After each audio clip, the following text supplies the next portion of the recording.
that Amazon declares the invoice is unverifiable. Supplier who is selling you inventory without sharing their details on the invoices is inauthentic.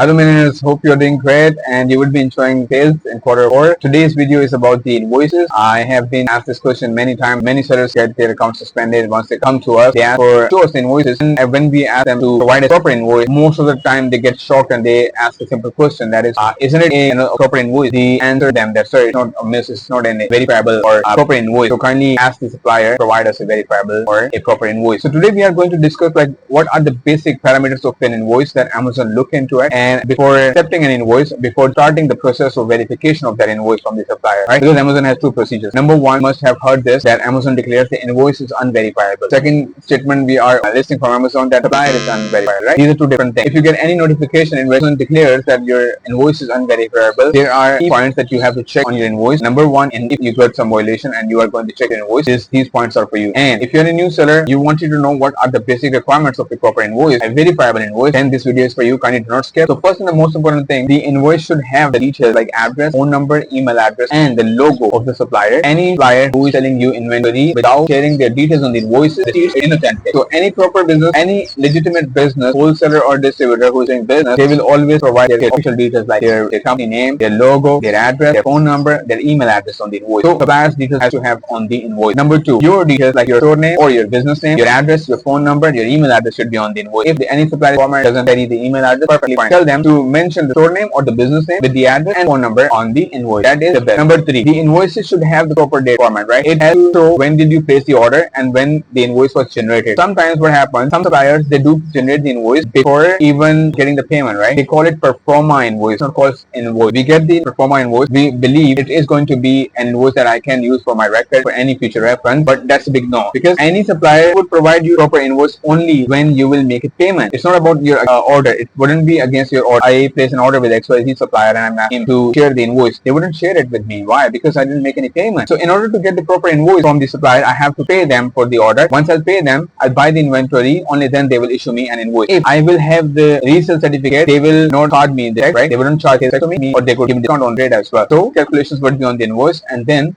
I will get the invoice. Most importantly, Amazon doesn't accept the performa invoice. We will never request or we will never accept the performa invoice from any supplier. We will always ask for proper invoice, sales tax invoice from the supplier. I'm using the word sales tax. If you have the resale certificate, if you have the exemption, definitely they will not charge you sales tax. But if you don't have that, they will charge you sales tax. Let's suppose, I'm giving an example. If I want to buy inventory from New York State, and my business is based in Illinois, I will contact the supplier in New York. They might ask me that they will charge the sales tax because as per their state law, I have to pay them sales tax, right? It's really normal. We have gone through so far. Supplier's details should be there. Buyer's details should be there. It should be a proper invoice, not a performa invoice. Should have date. It has to have their order number on the invoice through which Amazon or any company can identify, contact the supplier and verify your invoices. Number four, your invoice should have the product title, not the product description. Sometimes what happens when we purchase inventory from a new supplier, a new business, we ask them to give us proper invoice and they ask you, being a seller, to share the details that you want to get on the invoice. You simply copy paste the title of the item from Amazon and give it to the supplier. They simply copy paste that title of the product on the invoice. That's not acceptable, right? Because the whole title that we use in Amazon, it has to have the brand name, its basic feature, it has the major primary keyword, right? So that is how a title would be made. But let's suppose if I'm going to buy Nescafe coffee, right? Or I'm going to buy Nescafe 3-in-1 coffee, pack of 12. So it will say Nescafe 3-in-1 coffee, pack of 12. And it should mention the quantity you are purchasing from the supplier.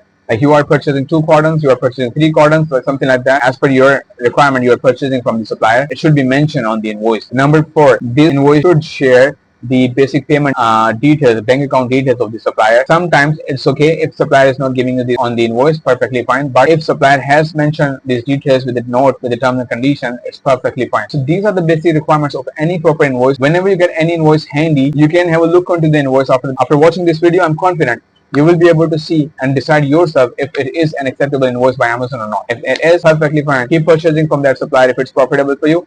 If these requirements are not met, I would request you to kindly do not keep purchasing from that supplier. Avoid purchasing from that supplier.